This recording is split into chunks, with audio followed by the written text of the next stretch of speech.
Where does Dillian Whyte go from here?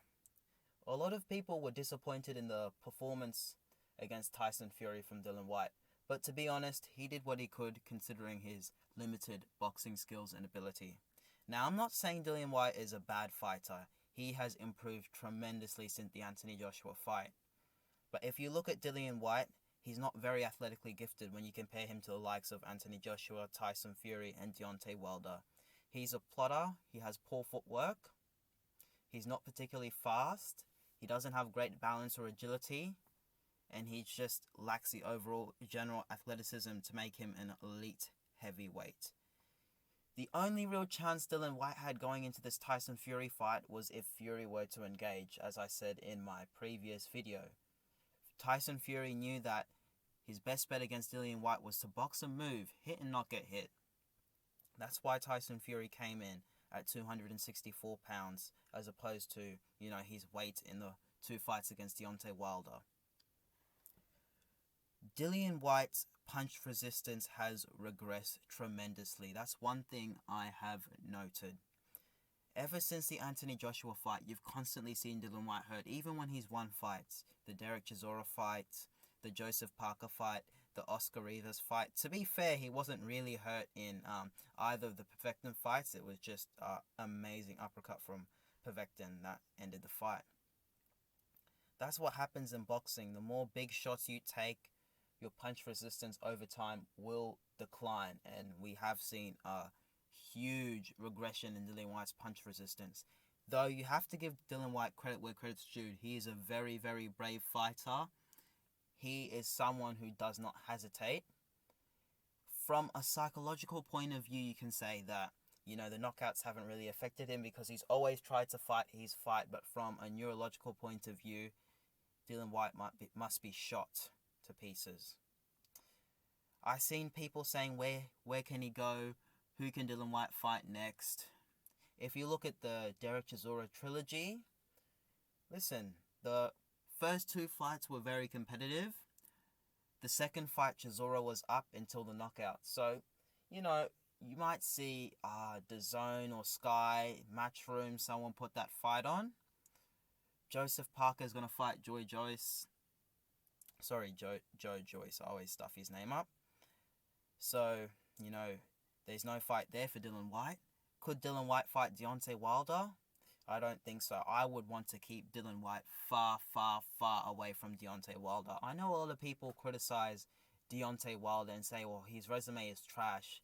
But it's the eye test. You can look at those two fighters and tell who would have the advantage in a fight. Obviously, it's my opinion at the end of the day, but I just genuinely believe that Deontay Wilder could really, really hurt Dillian Whyte, because Deontay Wilder likes to fight at distance, and we now know that Dillian Whyte is not very good at navigating his way on the inside and slipping punches. He's never been good at that. I have no idea why people were comparing Dillian Whyte to Derek Chisora. Absolutely shocking. You just feel as Wilder would detonate the right hand on Dillian Whyte's chin, and wow, it would be an early night. Deontay Wilder would actually beat most of the top guys in the heavyweight division. It's just a shame that, people don't give him his credit. But I think, some of the things Deontay Wilder said, it retracted from, you could say, I don't want to say his greatness, but it detracted from his, pull. People were really, slagging off Deontay Wilder, but he is still a very, very good fighter. And I also hope to see Deontay Wilder back in the ring, by the way. But yeah, I would keep Dillian Whyte far, far away from Deontay Wilder. I just think that is an awful, awful matchup because Dillian Whyte has no upper body movement, and Deontay Wilder likes that straight on, straight up, lack of upper body movement, European type boxing style. Deontay Wilder struggles against movers. Someone like a Tyson Fury, and I imagine an Alexander Usyk would be a really tricky fight for Deontay Wilder just because of the way he moves. But if you're upright, you don't have a lot of upper body movement, you're quite stiff, wow.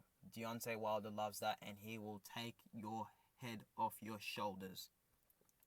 Andy Ruiz is also a very bad fight for Dillian Whyte because Dillian Whyte and Andy Ruiz both prefer to fight on the inside, so that's where the fight would happen. It would happen on the inside. Andy Ruiz has amazing hand speed, probably the best out of the elite guys in the heavyweight division, I would say. and he's also got a fantastic chin, and he's got the heart of a lion. You know, he didn't do well enough in the Anthony Joshua rematch. He should have prepared more. We know he came in way, way, way too heavy, but it is what it is. He looks busy. It looks like he'll fight Luis Ortiz, which is, wow.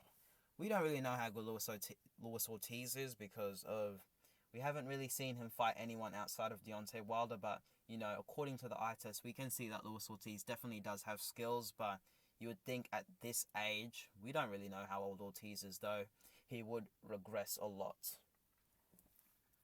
So, who else is there for Dillian Whyte to really fight other than a Derek Chisora? That might be his last fight left, because other than that, Dillian Whyte might have to retire, because I just think, guys, that his punch resistance is gone.